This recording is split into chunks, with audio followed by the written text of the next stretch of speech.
You cried during a movie last week and pretended you did not. You teared up reading a stranger's story on the internet and felt embarrassed about it. Someone raised their voice near you and your eyes started burning before you even understood why. And somewhere along the way, someone looked at you and said the words you have heard your entire life.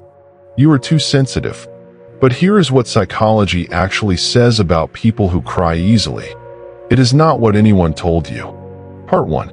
Your brain is wired differently. People who cry easily are not emotionally weak. Their brains are physically built to process emotion at a deeper level than most people.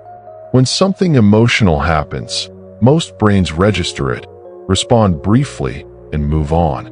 But your brain does something different. It holds the moment longer. It processes it from more angles.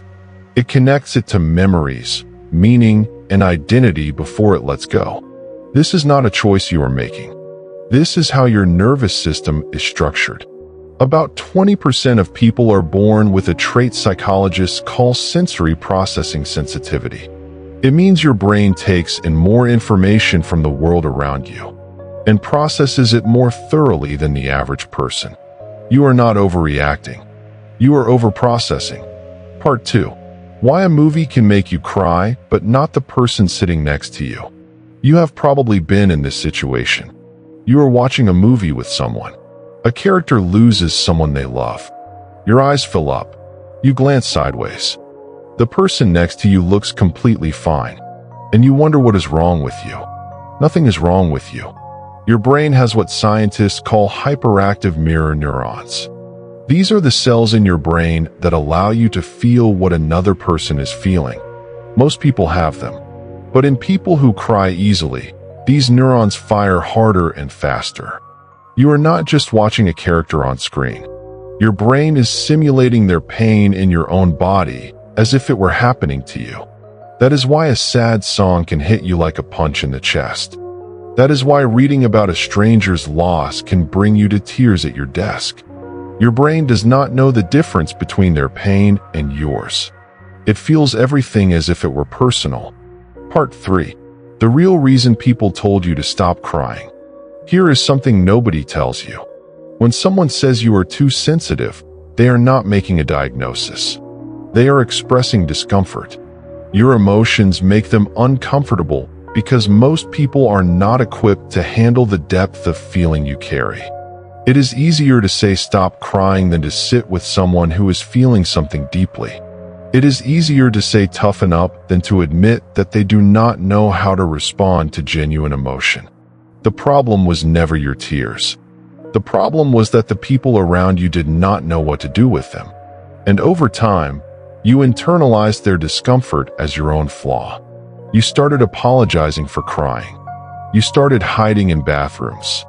You started saying, sorry, I do not know why I am crying, even though your brain knew exactly why. You were just trained to believe that knowing why was not a good enough reason. Part 4. Crying is your brain doing exactly what it is supposed to do. Here is the part that might surprise you. Crying is one of the most sophisticated things the human brain can do. It is not a malfunction. It is a release valve. When emotional pressure builds in your nervous system, your brain has a few options.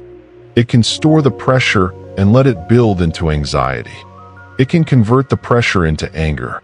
It can shut down and go numb. Or it can release the pressure through tears. That is the healthiest option. Tears triggered by emotion actually contain stress hormones and toxins that your body needs to flush out. People who cry are literally cleaning their nervous system in real time. People who hold it in are keeping those chemicals trapped inside their body where they cause damage over time. So the next time someone tells you to stop crying, remember that your brain chose the most intelligent way to process what it was feeling. Their brain just chose to bottle it up and call it strength. Part 5. What people who cry easily are actually like. People who cry easily tend to share certain traits that have nothing to do with weakness. They notice things other people miss. They sense when someone in the room is uncomfortable before anyone else does. They remember how things felt long after everyone else has forgotten the details. They are the friend who checks on you when everyone else assumes you are fine. They are the person who remembers the small things you said months ago. They feel music more deeply, connect with strangers more quickly, and carry other people's stories with them as if they were their own. That is not a disorder. That is depth. And the world is not suffering from too much of it. So if you are someone who cries easily, here is what psychology actually says about you. You are not broken. You are not too much. Your brain is built to feel the world at a depth that most people will never reach. The tears are not a sign that something is wrong with you. They are a sign that everything is working exactly as it should. You were never too sensitive. The world was just not ready for how deeply you see it. If this video made you feel understood, subscribe to Psy Factor X for daily psychology facts about the hidden patterns behind everything you do.